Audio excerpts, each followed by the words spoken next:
Hey, I'd like to welcome you to another episode of Mission Matters. My name is Adam Torres, and if you'd like to apply to be a guest on the show, just head on over to missionmatters.com and click on Be Our Guest to Apply. All right, so today I am in Newport Beach, and I am at the Cardiovascular Tech Forum, and I have Dr. Donald Palme on the show. Dr. Palme, welcome to the show. Hello, thank you for inviting me. All right, I know you're a senior director over at Icon, so a lot of things happening. I'm saying that right? Yes, senior director at Icon. A lot of things going on today at the Tech Forum. What brings you here today?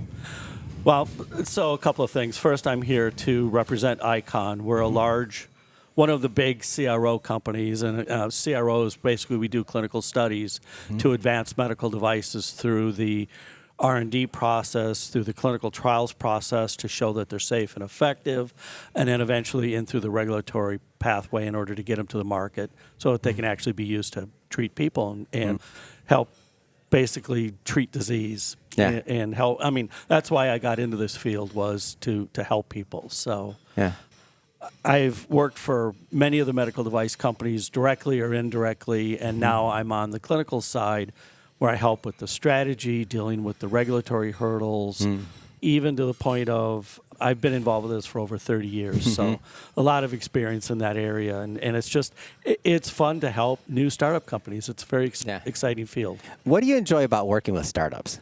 Like with your background, I mean, there's a lot of different things you do. And by the way, this is a business show. A lot of entrepreneurs watch this, so we keep it real. So I work for the big guys, Boston Scientific, Guidant, which was eventually bought and purchased by Boston Scientific.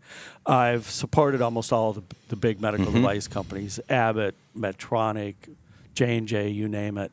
What I like about startup companies is you get a chance to do everything. We joke when I joined my first startup company, I was the third employee in the startup company. And that's amazing. We did everything from clinical studies and interviewing and treating patients to cleaning the bathrooms on a Friday night.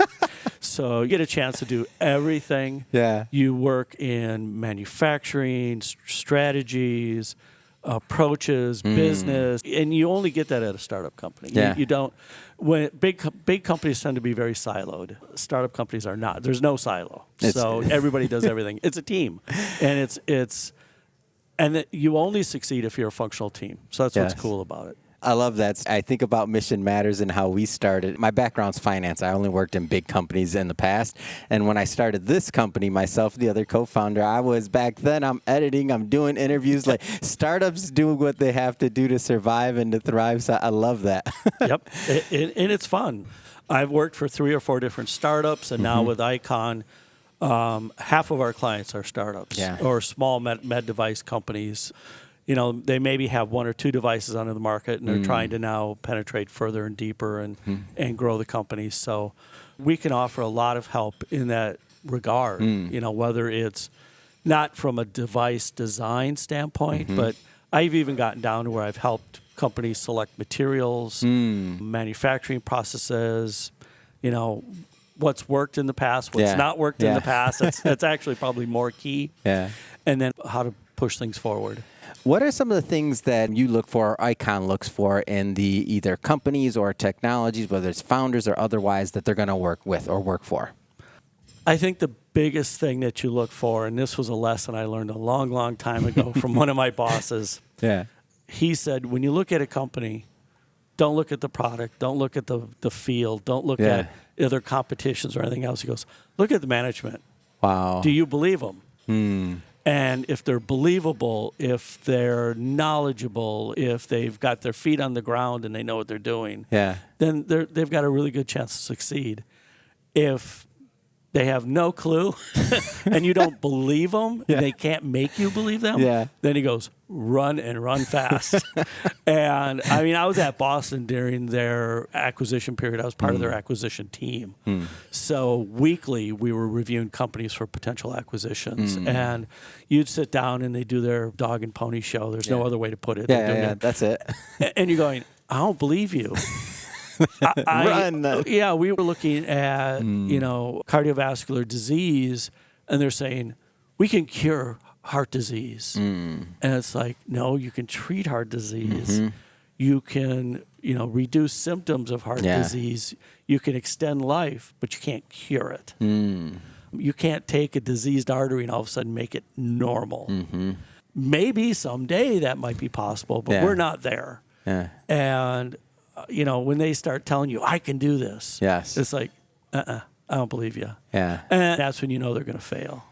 So it's all about believe and trust. And it also goes all the way back to, what are you going to invest in? So when you're working for a startup and a lot of your salary is in stock options and things like that, it's like, if I'm going to leave this company and go to a different company, should I exercise those stock options? Look at management.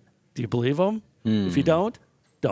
And it was a great piece of advice. It's worked out every time for me. If they know what they're doing, if they're presenting it honestly and correctly and representing themselves well, then they've got a great chance to succeed. If they're blowing hot air up your skirt, so to speak, then run fast. So, 30 years plus of experience. You've worked with the big boys. You've worked with startups. What excites you in the market right now? Could be technology, could be companies, whatever. What excites you? What gets you fired up? Innovation and flexibility. It's kind of weird, but when you've worked for the big guys, and I won't mention names here because it's not fair, but there are some medical device companies that are very innovative. They're always the leader. They're always first in the field. And then there's the fast followers.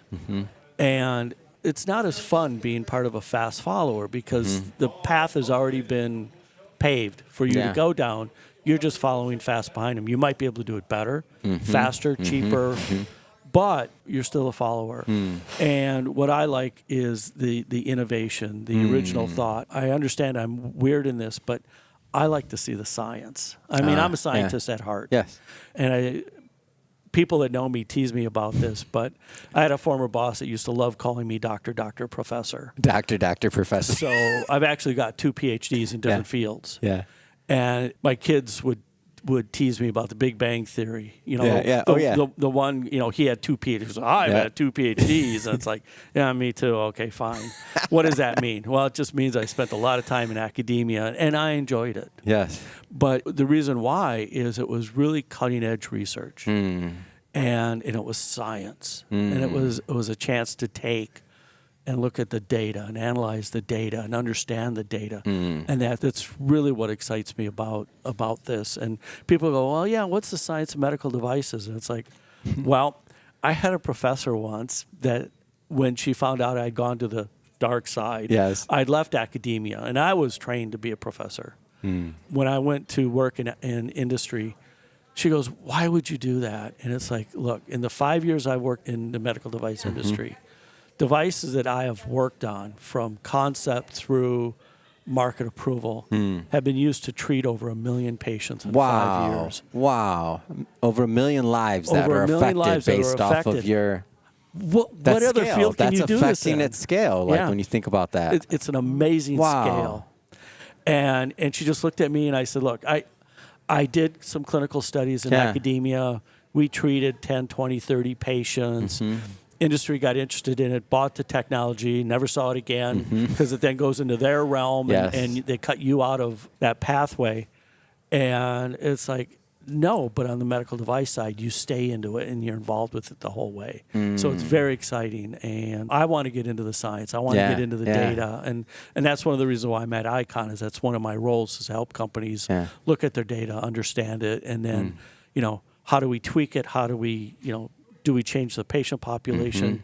Do we change the indications and work on the strategy part of it? That's what's exciting for me. So amazing. It's a lot of fun. It's great. And it's innovative. It's exciting. So last thing I want you to do is if somebody wants to follow up and learn more about ICON, how do they do that?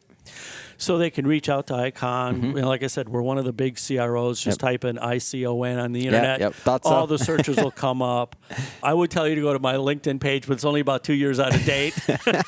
So that's not a great way to do it. But just do an internet search, look up ICON, and it'll give you links, and then you can reach out. And I'm in what they call the MDDR group, so it's medical device and diagnostics, and reach out and contact us. We've got inside sales. There's lots of ways to do it. Yeah. Just use the computer and the internet and reach out and find us. They got it. Not worried. And for everybody watching, just so you know, we'll put the links to the website, of course, and the show notes and all that good stuff, so don't worry about that. And speaking of the audience, if this is your first time with Mission Matters and you haven't done it yet, hit that subscribe or follow button. This is a daily show. Each and every day we're bringing you new content, new ideas, and hopefully new inspiration that can help you along the way in your journey as well. Dr. Palme, again, thank you so much for coming on. Appreciate you. Thank you.